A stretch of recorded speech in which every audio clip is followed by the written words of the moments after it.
Hello guys, welcome back to our channel. Episode ആരംഭിക്കുമ്പോൾ കാണിക്കുന്നത് കണിമംഗലമാണ്.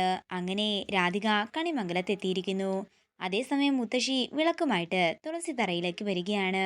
എന്താണെങ്കിലും മുത്തശ്ശിയെ കണ്ട് പ്രിയങ്കയ്ക്ക് പ്രസാദം കൊടുക്കാൻ വന്നതാണെന്ന് പറയാം. അത്രയും പറഞ്ഞുകൊണ്ട് രാധിക മുത്തശ്ശിയുടെ അടുത്തേക്ക് ചെല്ലുമ്പോൾ മുത്തശ്ശി രാധികയോട് വിളക്ക് കൊണ്ട് പൂജാമുറിയിലേക്ക് വെക്കാൻ പറയുകയാണ്.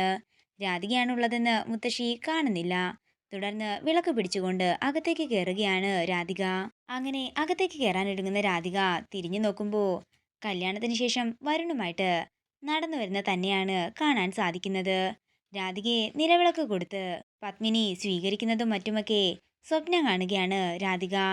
അങ്ങനെ നിലവിളക്കം കൊണ്ട് രാധിക അകത്തേക്ക് വരുമ്പോൾ രാധികയെ കണ്ട് എല്ലാവരും ഞെട്ടലോടെ നിൽക്കുകയാണ്.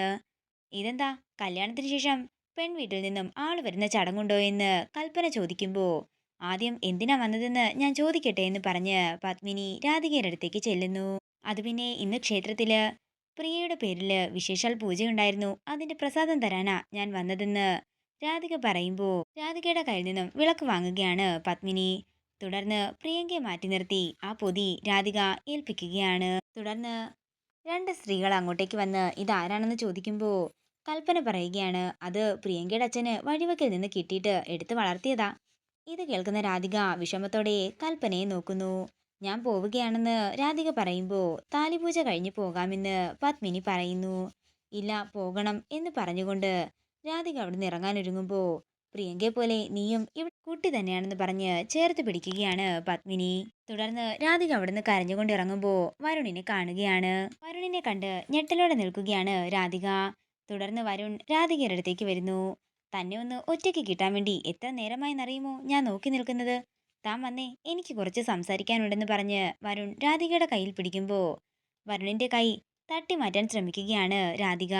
എടോ താൻ വാ, നമുക്ക് അങ്ങോട്ടേക്ക് മാറി കുറച്ചു നേരം കാറ്റുകൊണ്ട് സംസാരിക്കാമെന്ന് വരുൺ പറയുമ്പോൾ വരുണിന്റെ കൈ തട്ടിമാറ്റി അവിടെ നിന്ന് ഓടിപ്പോവുകയാണ് രാധിക. ഷേ, ഇതെന്താ ഇങ്ങനെയെന്ന് പറഞ്ഞ് ആലോചിച്ചുകൊണ്ട് നിൽക്കുകയാണ് വരുൺ. പിന്നീട് കാണിക്കുന്നത് താലി പൂജ നടക്കുന്നതാണ്. രാധിക കൊണ്ടുവന്ന താലി തന്റെ കഴുത്തിലിട്ട കാര്യമെല്ലാം പ്രിയങ്ക ഓർക്കുന്നു. പിന്നീട് കാണിക്കുന്നത് കരഞ്ഞുകൊണ്ട് ഓട്ടോയിൽ പോകുന്ന രാധികയാണ്. എന്നാലും വരുൺ എൻ്റെ അടുത്ത് വരുമ്പോൾ എനിക്ക് എന്താ സംഭവിക്കുന്നത്?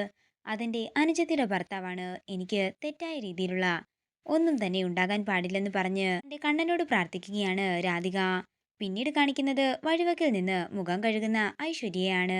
അതേസമയം ഓട്ടോയിൽ പോകുന്ന രാധികയെ ഐശ്വര്യ ശ്രദ്ധിക്കുന്നു. ശ്യാമയല്ലേ അത്? ശ്യാമ ഈ സമയത്ത് ഇതെവിടെ പോകുന്നു എന്ന് പറഞ്ഞുകൊണ്ട് ആ ഓട്ടോയെ പിന്തുടർന്ന് പോവുകയാണ് ഐശ്വര്യ.